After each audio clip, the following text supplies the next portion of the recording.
I'm gonna build a Lego skateboard. That's right. So I've seen a few people attempt to do these, and I've seen nothing but fails. I gotta figure out the orientation of how I want these, so that way this can be a functional skateboard. Do you think I can do it? We're gonna see. All right, so I'm cleaning out my mold here, and you're gonna wanna do that before you pour in your resin. So for the resin on the bottom, I'm gonna do a clear layer so that way I'm not sanding Legos.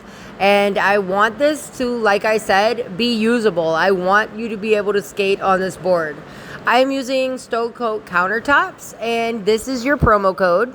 I use them because I like the flex that it gives me for my boards. And one thing that you guys kept saying in the last video is it's gonna melt in the sun and blah blah blah. Well, this is a countertop resin, and they actually make this resin so that way if you pull something out of the oven, you can set it down on it. Now, it doesn't mean to keep doing it, but it does have an over 400 degree temperature resistance. So that heat resistance is on point.